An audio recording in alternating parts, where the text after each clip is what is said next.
jemput pada malam ini ialah bersesuaian lah ya dengan perbincangan kita pada malam ini. Dan selain daripada Adun Tebing Tinggi ya, beliau juga telah dilantik sebagai Ketua Pembangkang Dewan Undangan Negeri Perak ya. Beliau adalah tokoh yang kontroversi khususnya dalam membicarakan soal perlembagaan ya, dan juga soal undang-undang dari segi yang berlaku di negara kita pada hari ini. Jadi alhamdulillah kita bersyukur kerana kita berjumpa dengan tokoh yang amat tepat kita jemput pada malam ini, iaitu orang yang memang berkepakaran ya, dalam bidang perlembagaan Malaysia dan suasana politik di negara kita pada hari ini memang berkaitan ya dengan soal perlembagaan dan juga soal undang-undang di Malaysia. Jadi untuk round pertama ini ya, saya nak secara gambaran umum lah pandangan daripada YB tentang situasi politik kita pada hari ini dalam pelbagai aspek lah ya. Mungkin dari segi aspek khususnya dari aspek apa yang berlaku di Dewan Rakyat pada hari ini ya, dan juga keabsahan Perdana Menteri dalam pelbagai aspek, dan juga bagaimana ya pelaksanaan ataupun bagaimana perkara ini boleh berlaku, mungkin itu boleh diberi pandangan dan sebagainya. Jadi saya mintalah daripada YB sendiri pandangan secara umum tentang politik semasa khususnya yang berlaku di negara kita pada hari ini. Dipersilakan. Assalamualaikum warahmatullahi wabarakatuh. Terima kasih Yang Berhormat Datuk Dr. Hassan Bahrum, kawan lama ya. Kita dulu biasa tahun 80-an gitu kan. Ya, betul. Di UKM, Bangi dan sebagainya. Ya, Bangi. Ya. Kawan-kawan pun ada yang dah tak ada kan. Ya. Jadi alhamdulillah kita masih bersama, dapat berjumpa, dan terima kasih kerana memberi laluan dalam slot Suluh Minda ini. Baik, kepada persoalan yang disebut oleh Yang Berhormat tadi ya, sebenarnya benda ni bagi saya lah bukan benda baru lah, sebab saya baca buku saya, tapi maknanya dalam pengalaman politik Malaysia ni kali pertama lah jadi macam ini. Cuma kalau kita membuat kajian akademik itu di tempat lain dah biasa, dah pernah berlaku lah. Jadi barangkali bagi khalayak ramai di Malaysia ini kali pertama. Jadi mungkin ramai atau terutama di luar sana yang tertanya-tanya apa sudah berlaku, bagaimana, lepas ini jadi macam mana dan sebagainya lah ya. Dan siapa yang patut mengambil inisiatif, siapa yang menjadi punca, dan mungkin juga ada yang bertanya di mana dalam perlembagaan kita yang ada itu, ada ini, sebagainya lah ya. Jadi apa yang berlaku ini ialah sebenarnya tidak terlalu mengejutkan, oleh kerana kalau kita merujuk kepada keadaan di Parlimen khusus Dewan Rakyat ya, dan juga keadaan telur di ujung tanduk Kerajaan Perikatan Nasional ini, ialah kerana mereka sendiri tidak ada suatu kompas politik yang jelas, tidak ada manifesto, tidak ada dasar dan sebagainya. Jadi apa yang dikatakan sebagai marriage of convenience itu memang tepatlah ya. Kemudian ditambah pula dengan tiba-tiba kita diserang ataupun kita terpaksa berhadapan dengan pandemik COVID-19 ini, yang juga satu lagi perkara yang barangkali menyebabkan lanskap politik kita agak, orang kata, macam tsunami lah ya. Cuma bezanya dia tak ada ribut, tak ada ombak besar, tak ada kebakaran ya, tetapi menimbulkan kesulitan yang bukan kecil lah kepada kita. Jadi itu menambahkan lagi intensiti krisis politik yang kita ada sekarang ni. Jadi berbalik kepada apa yang berlaku sekarang, setakat petang tadilah ya, nampaknya masih belum selesai juga, dan seruan ataupun desakan dan juga ada yang macam bagi nasihat, suruh berhenti dan sebagainya, itu semakin banyak lah. Jadi nampaknya daripada sudut itu, mereka yang mempertahankan Perdana Menteri dan kerajaan Perikatan Nasional ni boleh katakan dah semakin tenggelam lah, ya. Dan dia pun barangkali dah nampaknya dah kehilangan hujah oleh kerana tak pastilah betul atau tidak, tapi ada video yang tular yang mengatakan bersedialah hilang kerajaan kan, ataupun ada yang video timbalan Perdana Menteri itu klip yang mengatakan kerajaan dah tak ada kan. Jadi memang satu keadaan yang sulit lah. Dan petang tadi Istana Negara menghantar surat kepada Speaker Dewan Rakyat meminta pengesahan tentang majoriti kerajaan yang ada sekarang ini, ya. Jadi apa yang akan berlaku? Apa yang akan berlaku ialah kita menunggu surat jawapan daripada Speaker Dewan Rakyat tadi itu. Dan kemudian bila sebenarnya sidang itu akan dipanggil, oleh kerana nampaknya Perdana Menteri sudah tidak dapat untuk mengelak, ya, titah daripada Yang Pertuan Agong yang mahukan sidang itu dipercepatkan dan bukan pada bulan September, ya. Jadi dengan kata lain, kita mungkin menjangka bahawa isu ini akan dapat diselesaikan dengan lebih cepat, lebih segera berbanding dengan sebelum ini. Jadi itulah antara yang saya rasa kita boleh sebutkan. Lepas itu kita boleh dengan pengenalan ringkas itu kita boleh barangkali ada soalan tambahan lah yang boleh dikemukakan untuk seterusnya dalam wacana malam ini. Itu. Ya, satu persoalan yang YB timbulkan tadi, bahawa kerajaan yang ada sekarang ini tidak ada kompas politik. Apa yang YB fikirkan dalam soal itu, dan mengapa timbulnya isu perkara itu ditimbulkan? Ya, sebenarnya perkara itu satu perkara yang boleh dikatakan satu yang inevitable, yang mestilah dalam sistem demokrasi berparlimen atau Westminster ini. Sebab kalau tak ada benda itu, ya, kalau tak ada satu common policy, tak ada suatu dasar, tak ada satu manifesto, bagaimana kerajaan itu nak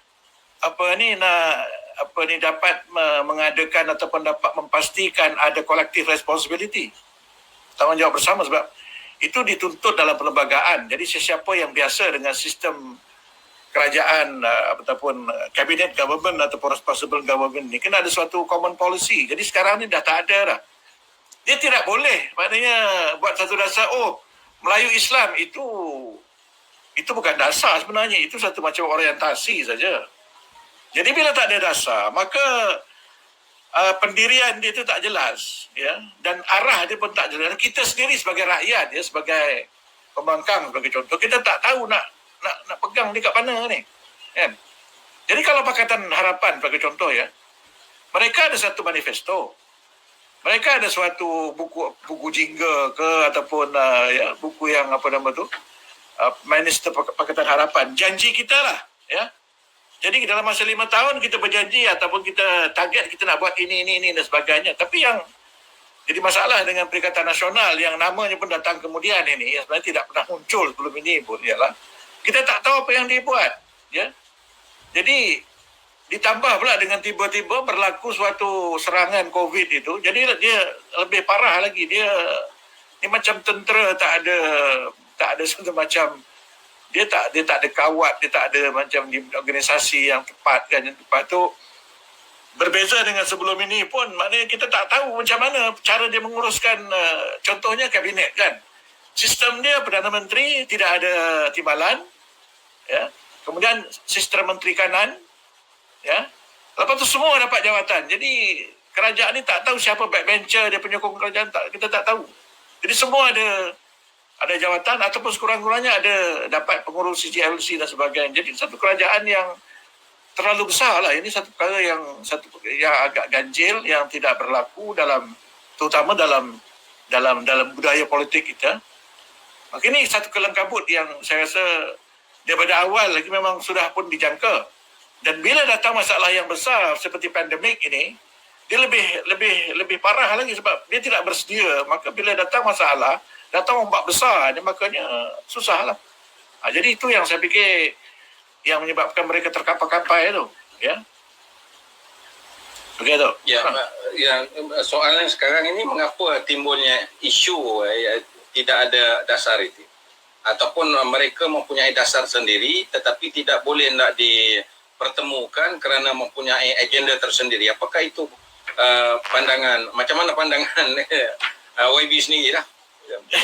Jadi memang oleh kerana memang dia tidak menjangka dia di kerajaan pun. Dia macam orang kata marriage of convenience lah. Marriage of convenience. Jadi sebagai contohnya yang kalau kita tengok dari si komposisi kerajaan yang ada PN ini, contohnya GPS, ya. Mereka tidak masuk Perikatan Nasional, mereka bukan sebahagian daripada PN. Mereka cuma berkawan saja. Mereka cuma menyokong saja. Jadi sebenarnya kalau kita tengok yang betul-betul menjadi core ataupun teras kepada Perikatan Nasional itu tak sampai 100 pun kalau ditolak GPS sebagai contoh. Jadi itu sudah cukup untuk menunjukkan bahawa mereka tidak ada satu core values, core policies yang mereka dapat pertahankan, yang dapat menyatukan mereka. Dan ini dalam sistem dua parti yang kita ada sekarang agak mengelirukan, susah lah. Contohnya kalau menjadi Amerika, dia ada Demokrat dengan Republican. Kalau di UK sebagai contoh ada Labour dengan Konservatif. Kalau di Australia pun begitu, dia ada Labour dengan Liberal dan seterusnya lah. Ya. Jadi kebanyakannya ada dua sistem. Ya. Jadi mereka ini maknanya jadi adversarial lah. Ya. Ya, satu pembangkang, satu kerajaan. Jadi kalau kita berbalik kepada Malaysia ni, kita tak tahu macam mana dia punya apa nama tu? Dia punya politiknya, dasar dia, pengarahan dia. Jadi seperti yang saya katakan tadi, Melayu dengan Islam itu bukan dasar. Itu dalam perlembagaan pun dah ada dah. Tak sepatutnya mereka itu mengambil Melayu dan Islam. Itu sebab berbanding dengan Pakatan Harapan sebagai contoh. Kita nak membuat ataupun nak mengadakan sebuah kerajaan yang bersifat telus, yang tata kelola yang baik. Maknanya kita pendekatan itu, maknanya kita jelas bahawa kita akan bergerak ke arah pendemokrasian, ya. Jadi yang lain seperti mempertahankan raja, kedudukan Islam, itu biasa dah dalam perlembagaan. Semua parti kena terima yang itu sebenarnya. Itu bukan satu perbalahan lagi dah, ya. Jadi yang menjadi isu sekarang ialah bagaimana kita nak menyusun politik kita. Jadi Pakatan Harapan telah meletakkan, selain daripada perkara yang saya sebutkan tadi, kita memartabatkan, membangkang sebagai contoh. Sebab itu daripada dulu lagi, daripada Selangor, di Pulau Pinang, ya. Kemudian sekarang ini bila kita merintah di pusat, kita mengambil pendekatan yang berbeza. Contohnya pengurus PAC itu datang di Pembangkang, kecuali di Selangor tu dia tak mau ambil kan. Lepas itu kita memperkasakan pejabat ketua Pembangkang dengan allowance dia, dengan peruntukan dia, dengan staff dia. Di Perak sebagai contoh, kita memberikan peruntukan pada semua kawasan termasuk ketua Pembangkang. Jadi tak timbul YB itu terpaksa keluar duit tinggi untuk sewa pejabat dan sebagainya. Jadi dengan kata lain, sistem kita memperkasakan sistem kita seperti mana sistem negara yang maju. Itu yang kita nak. Dan parlimen pun kita nak buat juga. Tapi kerana belum sempat, kita dah dikeroyok, dah di-ambush tu, jadi tak sempat lah.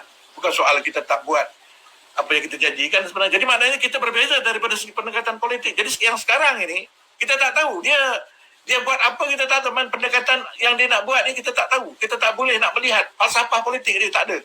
Itu yang sebenarnya problem. Dan saya fikir ini yang seharusnya rakyat nampak supaya selepas ini rakyat boleh memberikan keputusan dan penghakiman mereka kepada pentadbiran PN dan seterusnya dalam pilihan raya, boleh memberikan suatu penilaian yang tepat supaya kita dapat. Jadi kita sekarang ni kalau nak sebut politik kita, itu yang disebutkan sebagai contestation of policies. Maknanya kita bukan lagi nak menyerang peribadi lagi, tak ada. Kita nak tengok program yang parti-parti politik ini kemukakan. Bagaimana dia menangani kemiskinan, bagaimana dia menangani kepelbagaian, bagaimana dia menangani hubungan federal dengan negeri, ya, dan seterusnya lah, termasuk dasar luarnya. Jadi ini yang Pakatan Harapan dan lalu Pakatan Rakyat buat. Ini yang tidak dibuat oleh Perikatan Nasional, yang saya suspek kadang-kadang dia berbalik kepada politik lama tu, politik UMNO BN itu. Maknanya dari segi memangsakan pegawai kerajaan yang saya dengar memang telah pun berlaku. Ada pegawai kerajaan yang diletakkan dalam peti sejuk di JPA itu, pegawai kanan ya. Dan ini satu perkara yang saya fikir harus diketengahkan supaya kita dapat selain daripada soal kita dapat menengahkan kezaliman yang berlaku, kita juga nak memastikan supaya sistem kita tidak dirobek-robek, tidak macam tikus baik kilabu lah. Sebab kaki tangan awam sebagai contoh, mereka memberikan sumbangan atau mereka penting daripada segi mentadbir negara, jadi mereka tidak boleh dilayan seperti apa yang didakwa itu. Antaranya lah. Dan juga pembangkang tadi yang saya katakan tadi. Pembangkang ada peranan dia, sebab kalau tidak ada peranan, nak buat apa kan? Sebab itu kata bayar gaji dan sebagainya. Dan dia sebenarnya daripada segi accountability kerajaan itu, pembangkang nomor satu yang menjadi agent ataupun elemen yang enforce atau menguatkuasakan itu. Kalau tidak pembangkang, macam mana kan? Ini maksudnya dalam parlimen, kalau setakat NGO tak boleh. Ini kena dilakukan oleh, sebab itu kita juga jawatan ketua pembangkang itu sejak kita mengambil alih pentadbiran negara dan negeri, kita diberikan kedudukan dan juga orang kata tu kemudahan yang sepatutnya. Ada pejabat, ada pemandu dan sebagainya, ada allowance ya, supaya, dan dia sebenarnya pembangkang adalah sebahagian pada sistem. Dia bukan macam UMNO BN dulu, pembangkang dianggap sebagai musuh negara, dianggap sebagai bandit komunis sebagainya. Itu sistem politik primitif ya. Cumanya saya itu yang disebut oleh YB tadi, isu Melayu dan Islam itu sudah menjadi salah satu di antara perkara yang diketengahkan, yang diwar-warkan, yang dipromosikan. Apakah ini suatu macam seolah-olah itu satu dasar yang tidak diperkenalkan, yang tidak dipertahankan ataupun tidak diperjuangkan di dalam sistem politik di negara kita ini, yang menurut pandangan YB sendiri lah, macam mana pandangan?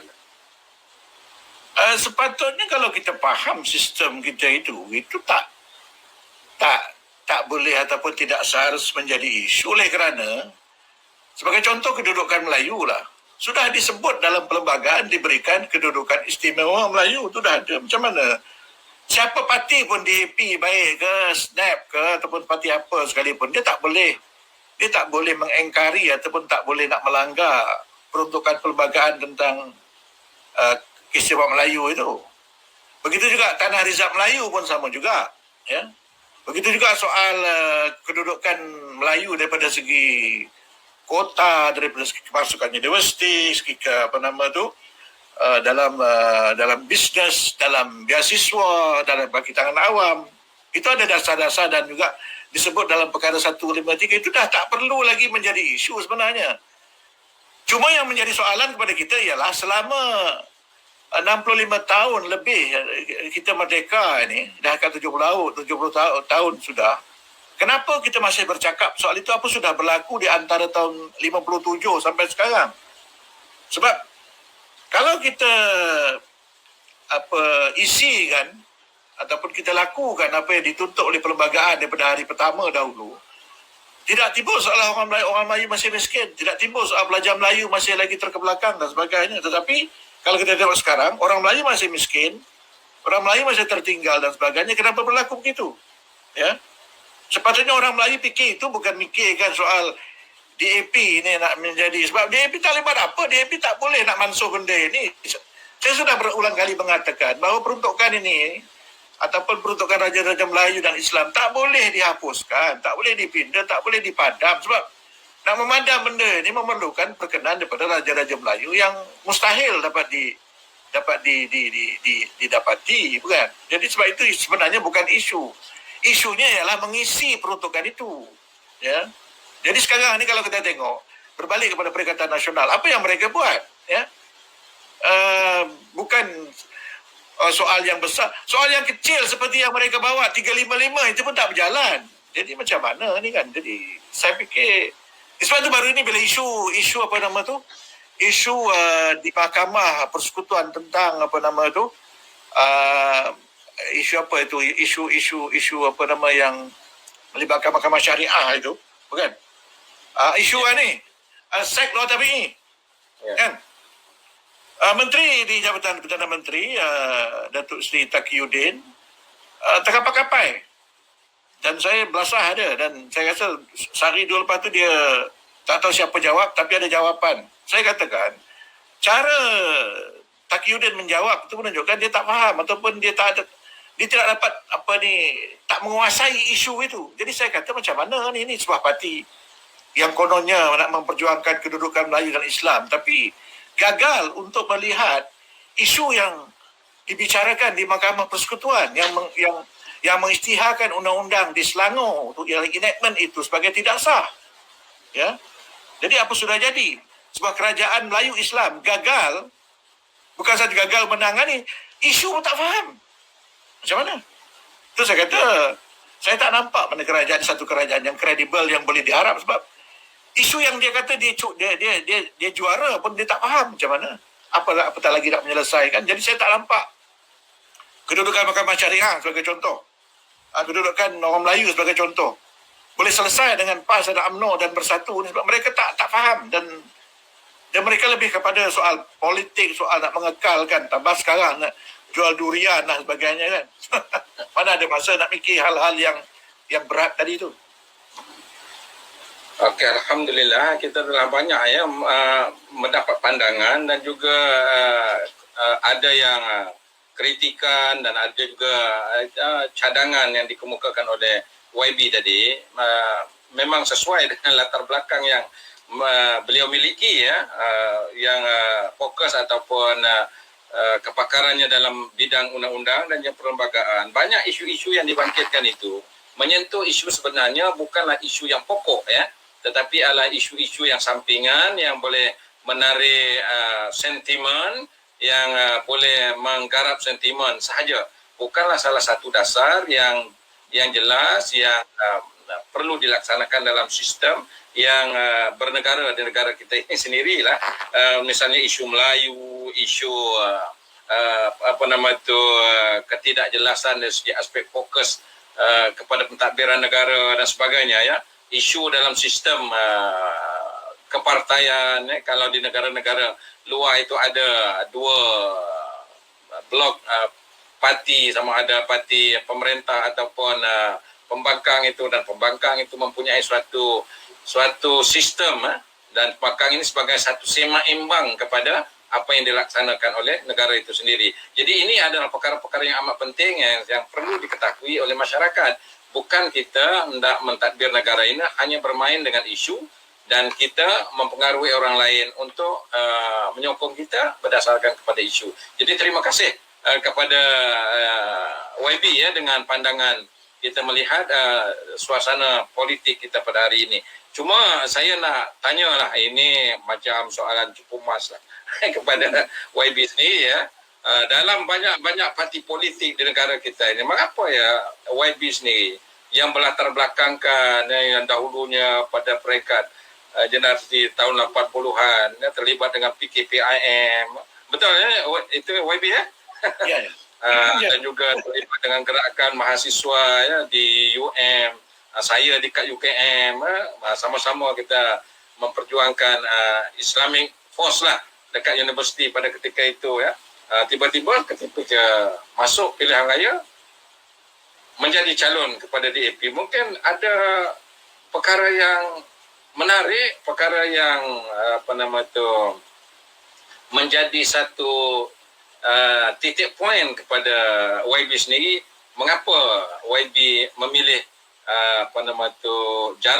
jalur politik itu yang ke arah pada DAP itu, sedangkan parti-parti politik yang lain di Malaysia ni ada, misalnya PKR, misalnya Amanah sendiri dan sebagainya. Jadi ini mungkin ada satu perkara yang menarik dan manis yang boleh kita berkongsi bersama daripada YB sendiri lah. Ya, betul dalam DAP ni sebenarnya tidak kata ramai, tapi adalah sosok-sosok Melayu yang yang yang daripada awal lagi memang terlibat. Contohnya macam dulu kita ada orang seperti Dharmala NS, seorang penulis Negeri Sembilan kan, Abdul Muluk Daud dalam DAP ya. Kemudian kita ada orang seperti siapa? Ahmad Noor, bekas Presiden QPEC pada tahun 90-an, 80-an gitu. Lepas tu sastrawan negara Pak Samad Said pun dalam DAP juga. Ya. Kemudian bekas diplomat Datuk Datuk dulu Yop Adlan, seorang duta, bekas duta juga ya. Tapi saya bukanlah masuk kerana ikut orang. Dan mungkin saya boleh mulakan soalan itu dengan mengatakan bahawa saya sebenarnya pun tidak berminat masuk politik pun, tapi saya dihalau dari universiti kan, jadi saya tak ada pilihan lah. Jadi peringkat awalnya saya rasa mungkin ramai yang yang terlupa ataupun tidak sedar barangkali saya bersama Keadilan pada pilihan raya umum 2013. Cuma selepas itu, seperti yang barangkali siapa yang mengikuti itu, ada sedikit sebanyak pergolakan dalam parti waktu itu, yang kebetulan juga berlaku dalam PAS waktu itu ya. Jadi badut itu dalam Keadilan tu kita tahulah, sekarang pun dah lari, dah meninggalkan. Jadi memang watak itulah kan yang menghancurkan Pakatan Harapan orang itu juga. Dan dalam PAS waktu itu pun ya, kalau kita masih ingat 2014 2015 sudah mula timbul proses yang mungkin pada setengah dipanggil purging itu, untuk membersihkan kelompok-kelompok tertentu daripada PAS. Jadi sebenarnya pada hakikatnya waktu itu selepas PRU ke-13 itu pada tahun 2013, 2014, 2015 ada pergolakan dalam PAS dan dalam Keadilan. Jadi satu-satunya parti yang masih tergolak, tak bergolak masa itu ialah DAP lah. Jadi itu yang saya meninjau-ninjau, dan kebetulan diterima. Sebab kebetulan orang seperti Kit Siang dan Guan Eng itu kenal dengan saya lama dah. Begitu Karpal Singh, dan saya pun, mereka sebenarnya lama mengajak saya, tapi waktu itu saya kata saya tak berminat dengan politik ni kan. Jadi saya pun tak masuklah. Tapi selepas masuk dalam gelanggang, jadi apa yang berlaku itu, lepas itu ada pergolakan, dan saya juga seperti di universiti dihalau keluar juga. Jadi tak ada tempat nak pergi lah. Jadi bukan soal tak ada istimewa, biasa. Dia parti yang mendaftar, saya masuk lah itu. Jadi sekarang ni dah duduk di sini. Jadi tapi bagi saya sama saja. Saya macam tu juga, tak ada berubah apa-apa. Dia tidaklah saya masuk DAP ni jadi lain ke, tak ada. Saya tak tahu, mungkin itu tanggapan orang lain, tak tahu. Tapi bagi saya, kalau soalannya itu, saya tak ada apa-apa, biasa saja. Dan saya pun sebelum masuk ada berbincang sesuatu perkara itu, dan penjelasan saya diterima dan tak ada masalah. Mana pilihan kepada parti politik oleh kerana kita negara yang demokrasi, negara yang boleh kita memilih mana-mana.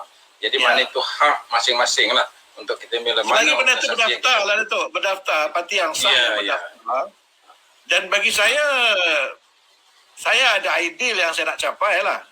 Maknanya kalau pilihannya itu nak ke sebelah sana, tak boleh lah, sebab mereka tidak memberikan penekanan soal tata kelola yang baik, good governance itu tak ada.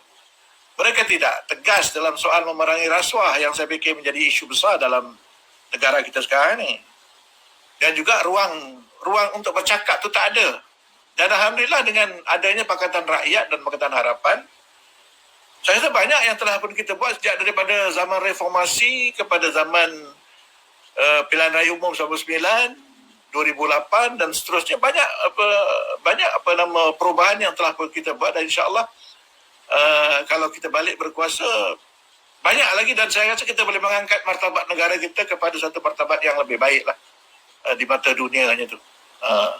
Sebab kita pun sudah dinobatkan sebagai satu sistem yang baik bila kita dapat mencapai ataupun membuat perubahan secara aman pada pilihan raya umum ke-14 pada 2018 yang lepas. Itu telah pun dianggap sebagai suatu perkembangan yang cukup baik oleh dunia berbanding dengan negara lain yang barangkali ada kacau bilau, ya, terpaksa melibatkan tentera dan sebagainya. Jadi negara kita tidak sampai ke situ. Artinya ini satu permulaan yang baik dan kita tidak harus kecewa lah dengan apa yang berlaku sementara ini, dan kita kena teruskanlah.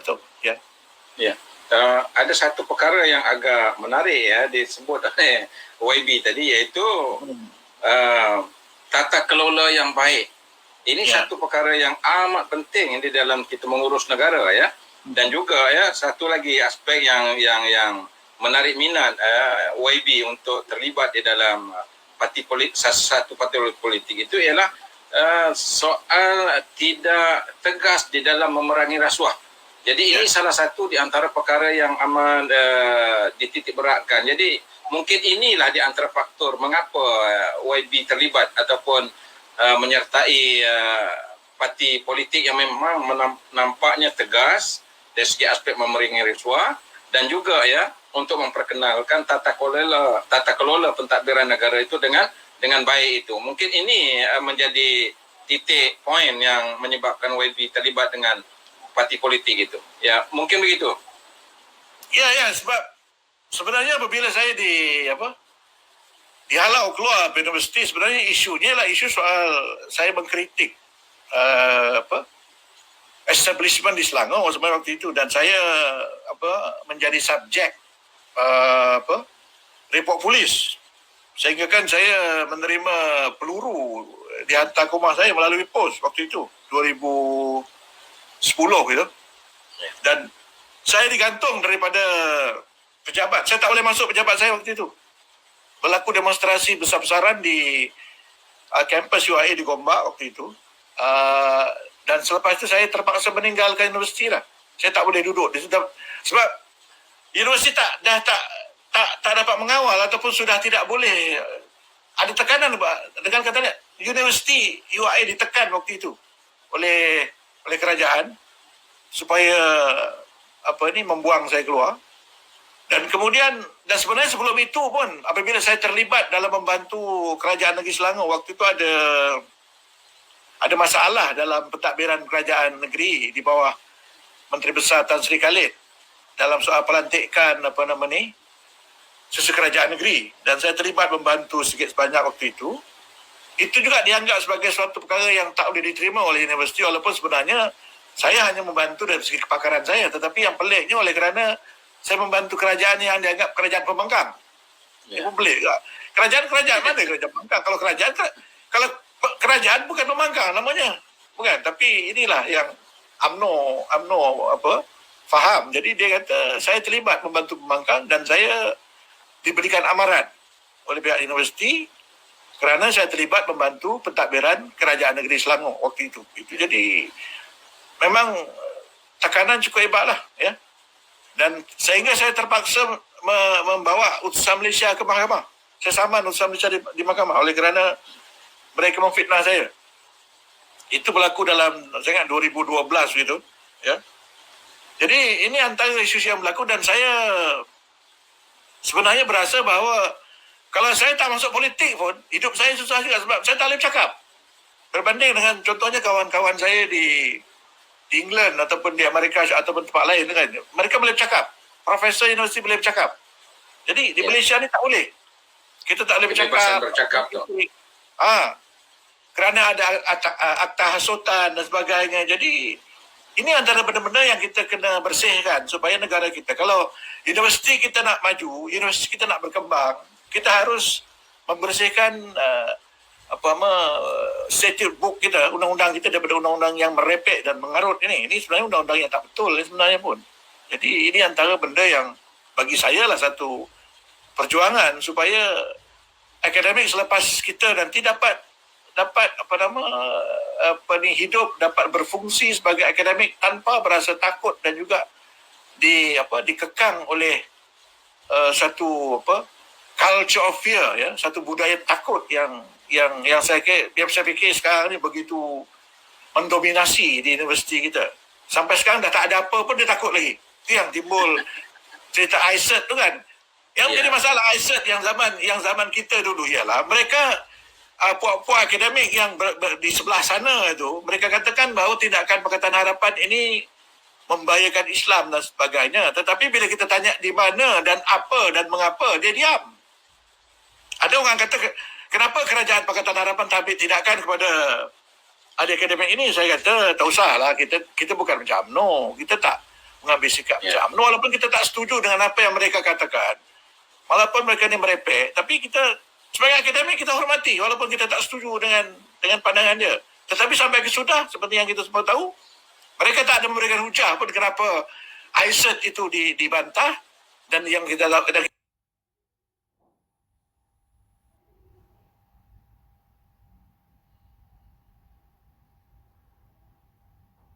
kita sudah persaksikan UMNO dengan PAS ramai-ramai berkumpul macam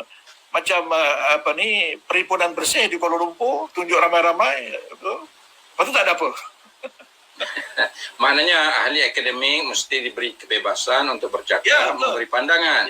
Jadi kalau tidak, maknanya universiti kita tidak berkembang begitu. Tak berkembang. Dan kita Pakatan Harapan memang banyak memberi kebebasan ketika kita memerintah dahulu. Ya, ketika Pakatan merintah, di mana dahulunya ketika Barisan Nasional memerintah, pihak pembangkang tidak dibenarkan masuk universiti. Ya, tetapi apabila Pakatan Harapan memerintah selama 22 bulan itu, maksudnya pihak pembangkang dibenarkan masuk universiti, bercakap, berceramah, memberi pandangan dan sebagainya. Terbuka dalam soal itu. Jadi ini salah satu di antara perkara yang amat penting kepada untuk kita membudayakan percambahan ilmu, percambahan pemikiran di kalangan masyarakat ataupun di kalangan mahasiswa lah. Jadi satu isu yang selalu ditimbulkan di dalam DAP ni. Ini suatu perkara yang minta pandangan yang begitu tuntas daripada YB, ya. Selalu ditimbulkan oleh netizen ke, oleh siapa ke dan sebagainya, bahawa DAP ni komunis, ya. DAP ni anti Melayu, DAP ni anti Islam dan sebagainya. Ini macam mana pandangan itu YB sendiri apabila terlibat dengan parti politik DAP itu? Apakah isu ini ataupun isu yang kontroversi ini menjadi telah dimomokkan kepada masyarakat Melayu? Apakah ianya betul ke ataupun bagaimana DAP ini kepada perkara-perkara yang saya sebutkan tadi? Soal Melayu, soal Islam, soal ialah chauvinis masyarakat Cina kepada orang Melayu ini. Itu dimomokkan kepada DAP. Apa jua yang berlaku, semuanya silap DAP, salah DAP dan sebagainya. Jadi ini macam mana pandangan daripada YB sendiri lah? Iyalah, kalau kita nak menangani perkara ini secara yang adil dan objektif, kita tengok apa yang dia buat lah. Daripada apa yang kita tengok sejak, contohnya kalau dari segi kerajaan, apa yang DAP buat di Pulau Pinang sebagai contoh, adakah dasar-dasar dan pentadbiran DAP itu anti ataupun mendiskriminasikan Islam? Saya rasa tak ada. Malahan DAP dituduh oleh gerakan dan orang Cina sebahagiannya sebagai terlalu condong kepada Islam. Jadi saya tak nampak ada substan ataupun ada kebenaran bagi mereka yang mengatakan DAP ni anti-Islam.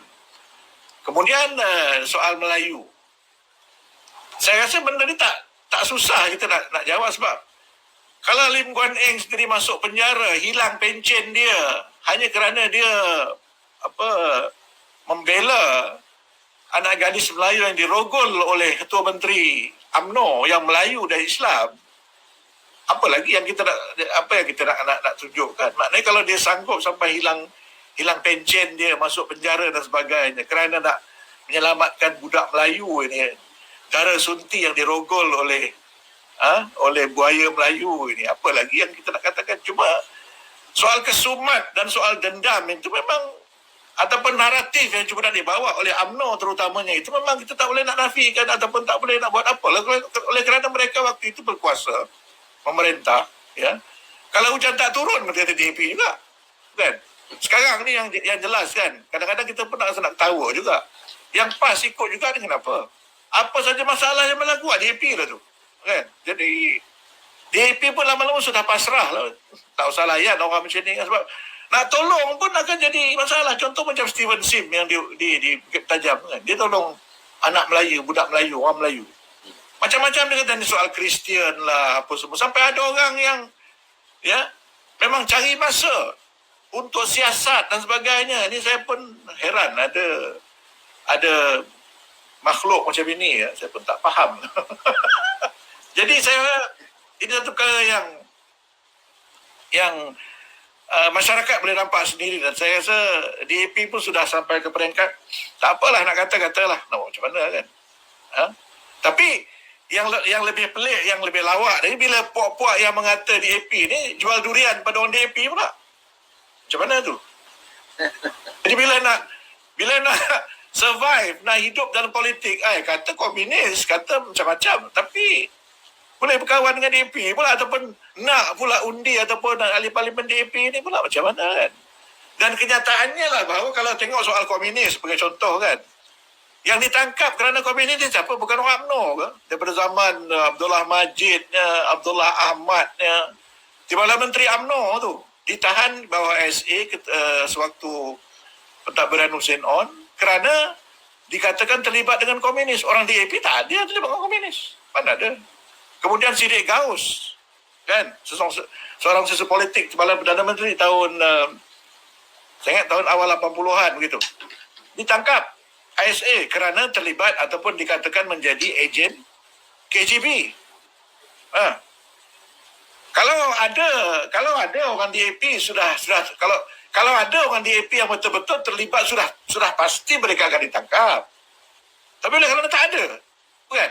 Itu tak saya katakan. Jadi yang komunis ni siapa sebenarnya? Itu yang perlu mereka jawab. Tapi kita pun tak ada masalah sebab kita nak menjaga kawasan kita. Kita nak sibuk memberikan pendidikan politik pada ahli-ahli dan sebagainya. Jadi naratif ini saya fikir naratif yang sudah pun tidak teraku. Dan sekarang inilah saya nak maklumkan kepada rakan-rakan di luar sana, sebenarnya golongan ini pernah menyesal. Sebab itu sekarang ini bila dia merasakan bahawa survival politik itu dia memerlukan DAP, sekarang dia mengaku bahawa apa yang disebut itu adalah merupakan suatu perkara yang memang sengaja dibuat untuk meracun pemikiran Melayu supaya takut dengan DAP, supaya melihat DAP sebagai momok, ya, sebagai satu kelompok yang tak boleh dipercaya dan sebagainya. Tapi sekarang mereka tahu mereka sendiri ada masalah sebab mereka sudah meracun begitu lama. Jadi sekarang nak reverse balik itu susah,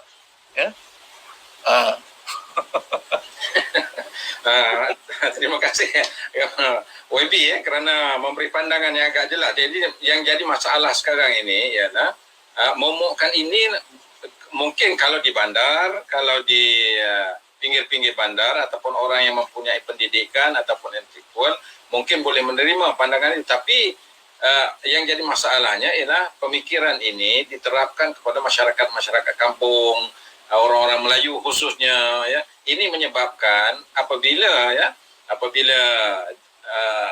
orang DAP untuk bertemu dengan orang kampung, jadi inilah isu-isu yang ditimbulkan. Jadi bagaimana pandangan YB sendiri untuk menyelesaikan ataupun untuk pick up perkara ini supaya bahawa ketakutan kepada orang DAP ini dapat kita kurangkan ataupun kita nak membentuk satu naratif politik baru di Malaysia ini bahawa semua parti politik yang didaftarkan mengikut Akta Pertubuhan itu adalah sah dan boleh dijadikan asas untuk kita melaksanakan program di dalam negara kita ini dari segi aspek pengurusannya, pentadbirannya dan juga pelaksanaan pembangunan negara itu sendiri. Jadi ini salah satu di antara perkara yang perlu diperjelaskan kepada masyarakat bahawa DAP itu diterima oleh Akta Pertubuhan, suatu yang sah, suatu yang tidak bersalahan dengan undang-undang dan juga tidak bersalahan dengan perkara-perkara yang termaktub di dalam mana-mana akta. Jadi oleh sebab itulah kita kena beri penjelasan. Jadi macam mana kita nak selesaikan masalah yang pemikiran ini telah meresap masuk di kalangan masyarakat kampung, khususnya orang-orang Melayu. Saya melihat isu ni itu, ini isu apa orang kata tu generation gap, jurang generasi sebenarnya. Ya. Jadi mereka yang memang sudah diindoktrinasikan begitu tu sampai bila pun payah dia nak nak overturn ataupun nak membasuh naratif dari kepala dia. Dan pada saya orang seperti ini bukan ignore, tapi maknanya kita tumpu pada orang lain lah, ya. Mana generasi saya, generasi Datuk sebagai contohnya, sampai bila pun barangkali tidak boleh untuk mengatasi ataupun melompat ataupun membuang persepsi ataupun tanggapan itu, naratif itu. Jadi saya fikir, dan kita pun sekarang ni generasi sudah berada dalam kotak ataupun kelompok 50 ke atas, ya. Yang lebih penting bagi saya adalah menumpukan kepada yang di bawah itu, ya. Sebab itu bagi saya ini bukan masalah. Jadi macam orang kata kelompok Ashabul Kahfi lah, yang dia memang dia dalam kelompok itu kan, dia keluar ni dia masih lagi dalam gua lagi. dia masih dia terkejut kan. Saya nak sebutkan pada Datuk, ya, saya terkejut apabila dimaklumkan, ya, di suatu tempat di sebelah Petaling Jaya sana, ya, satu cawangan DAP di mana ahli-ahlinya semua Melayu, budak-budak Melayu, profesional, peguam, accountant dan sebagainya, eksekutif dan sebagainya. Yang saya tengok semuanya daripada UiTM. UiTM. Tempat saya mengajar tu. Sedangkan kita tengok kita tahu UiTM adalah tempat di mana indoktrinasi Melayu lah berjalan begitu kuat, begitu marak sekali, bukan? Ya. Dan pimpinan universiti pun. Tetapi mengapa di universiti yang sama itu jugalah ramai budak-budak masuk DAP, termasuk Diana Sofia yang pernah jadi setpol kepada Lim Kit Siang, padahal bukan Kit Siang pergi berkempen ataupun dibenarkan masuk UiTM itu, ya. Kenapa? Sebab anak-anak muda ini walaupun sudah diindoktrinasi oleh BTN dan sebagainya, lagi dibasuh, lagi dia melawan. Sebab anak muda kan, dan apa yang dipropagandakan ini tak masuk akal, ya. Jadi pada saya dia memang orang kata kerja sia-sia lah. Dan DAP tak buat apa pun. DAP pun takut sebenarnya, tapi oleh kerana benda yang dilakukan itu memang zalim, memang tidak adil, kita faham lah apa yang berlaku. Jadi pada saya, dan kalau tengok sekarang ni pun, saya tengok netizen sebagai contoh, mereka sudah tidak macam ni lah tu. Siapa lagi yang percaya dengan propaganda Bukit Kepong? Orang tak percaya dah. Sebab itu tak dimainkan lagi. Siapa percaya dengan propaganda 13 Mei? Orang tak percaya dah. Jadi tak akan diberhentikan. Jadi saya ingat dalam pilihan yang akan datang ni, naratif ini sama ada tak dijual ataupun susah untuk dipercayai lah. Dengan kata lain, hatta UMNO pun sudah menyadari bahawa untuk survive, untuk mereka berterus menjadi pemain politik dalam lanskap politik negara, mereka tidak boleh bermain dengan isu itu. Sebab itu kalau kita tengok pimpinan muda mereka sekarang, sudah mula ataupun ramai yang sudah mula bersedia ataupun reorientate diri mereka dengan berbincang hal-hal polisi, contestation of policy. Maknanya polisi kamu apa, dasar kamu apa yang kita nak buat, masalah kita apa yang lebih baik, apa yang terbaik untuk menangani masalah. Jadi sekarang ni budak Melayu dah tak main. Zaman kita dulu, zaman kita bergantung dengan beasiswa. Sekarang ni tak tahu saya kata beasiswa, pinjaman, loan pun tak dapat. Jadi hujah yang dibawa ataupun dimainkan di atas dasar kaum, ras, kedudukan istimewa Melayu dah tak jalan lagi dah, sebab kita dah dengar orang Melayu sendiri bercakap siapa yang curi tanah Melayu, siapa yang curi balak, siapa yang curi itu, siapa yang curi ini. Ya.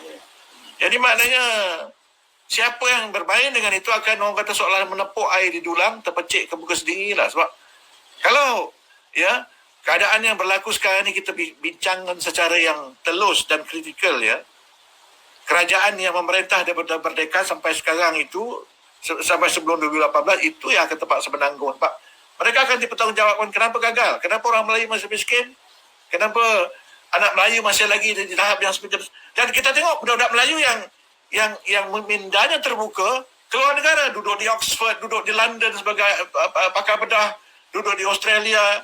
Dan ini contoh-contoh yang kita tengok menunjukkan bahawa mereka dengan perubahan yang mereka tak sedari sebenarnya setelah pun berubah.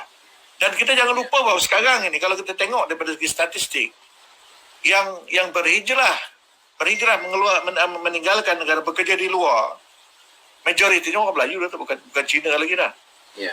Jadi maknanya saya rasa nasihat kita pada mereka yang tak nak tenggelam tu, berhentilah main dengan naratif Melayu.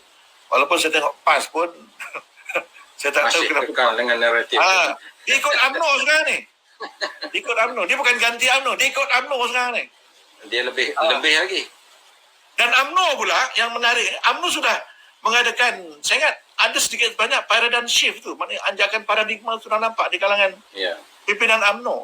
Yang saya ingat yang teruk ni PAS kan, sebab dia macam mengambil tempat UMNO pula dah yang dulu tu. Okey, terima kasih kepada YB banyak pandangan yang dikemukakan. Cuma saya tertarik lah, maknanya kita generasi muda sekarang ini sudah mengalih dia punya paradigm shift itu, bukan lagi soal isu kaum, isu bangsa, tetapi sudah meletakkan isu soal polisi, pentadbiran, good governance dan sebagainya.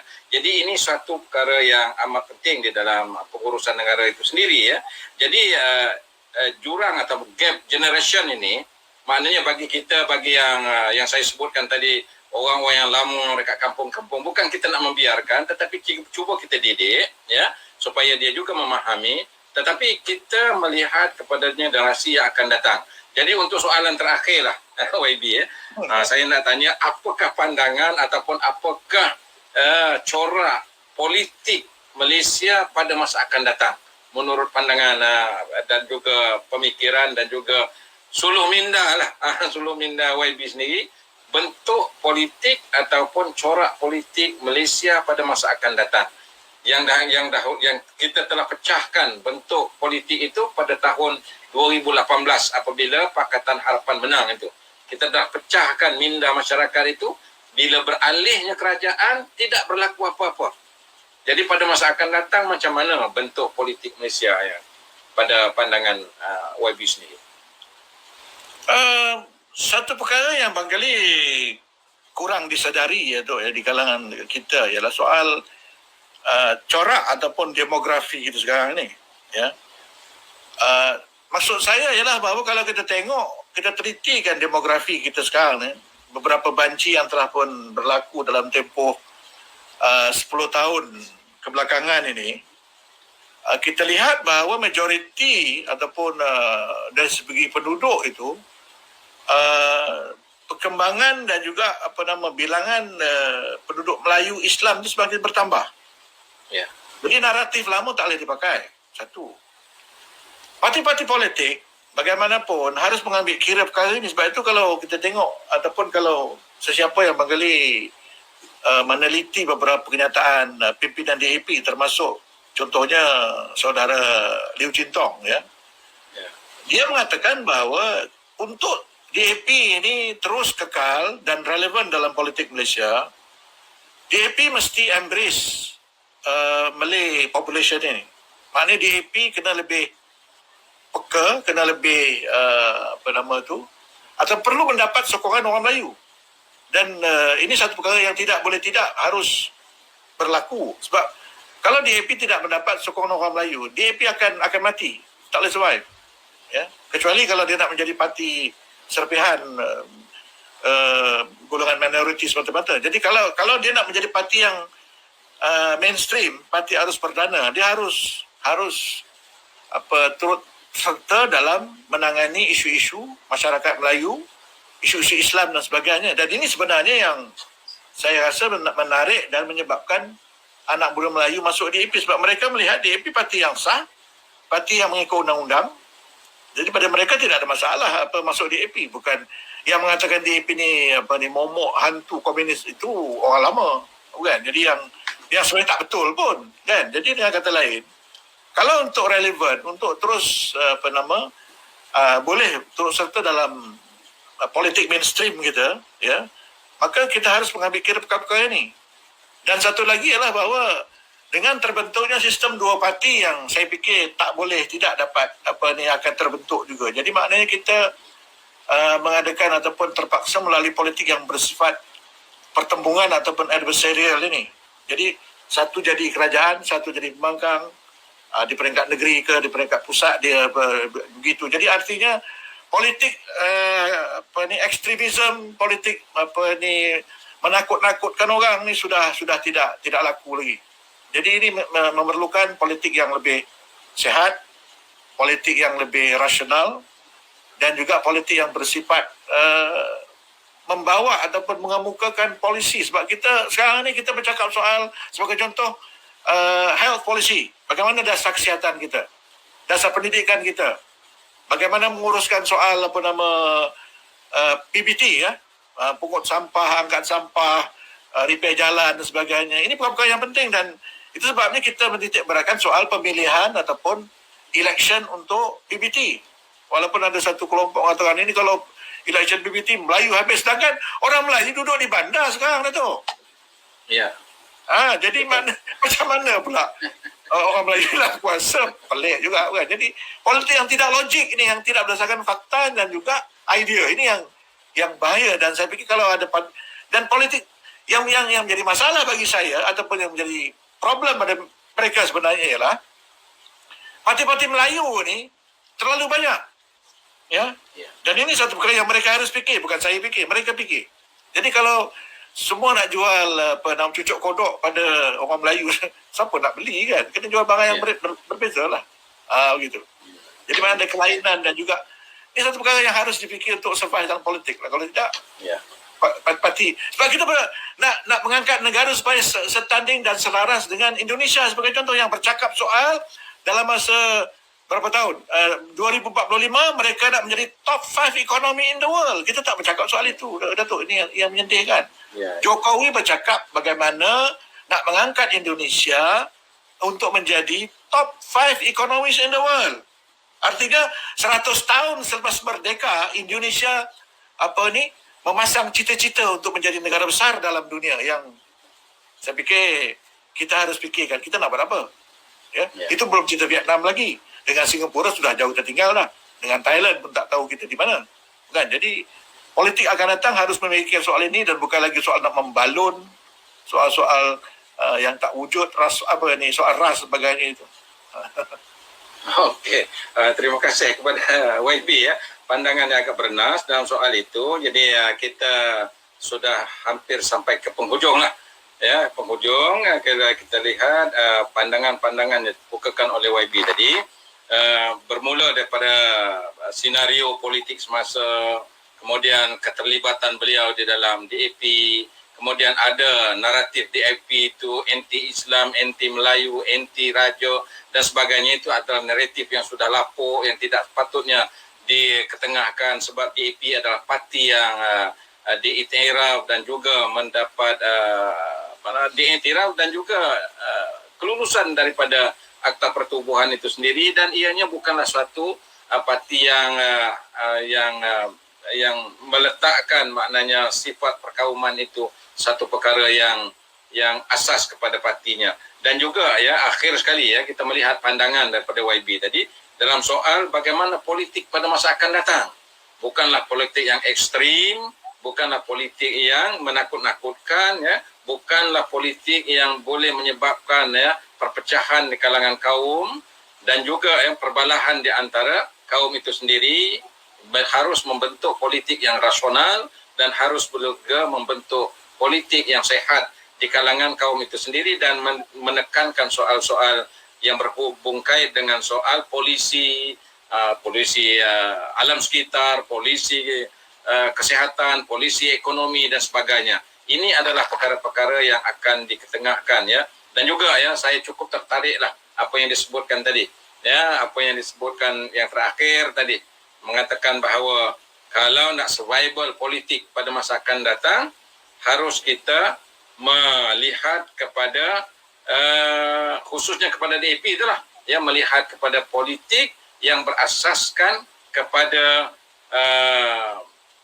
komposisi kaum yang ada di negara ini sendiri. Ini satu perkara yang amat menarik kepada kita. Jadi oleh sebab itulah kemungkinan, ya, ramai di kalangan orang-orang Melayu yang cerdik sekarang ni, ya, yang mempunyai pemikiran, yang mempunyai wawasan tersendiri, ya, sudah ramai terlibat di dalam parti politik DAP itu, khususnya yang disebutkan tadi di Petaling Jaya itu, satu kawasan ataupun satu unit DAP itu semuanya orang Melayu yang berasaskan kepada akademik yang tinggi dan sebagainya. Ini satu yang amat menarik kepada kita, ya. Maknanya dahulu kita ditakuti bahawa DAP ini memang anti Melayu, tapi sekarang ini yang DAP itu sudah dikerumuni. Seolah-olah begitulah, quote and quote, dikerumuni oleh masyarakat Melayu yang terdedah, yang mempunyai pendidikan, yang mempunyai latar belakang, ya, keilmuan yang agak tinggi itu. Terima kasih, ya, pandangan yang begitu bernas daripada YB, dan terima kasih kepada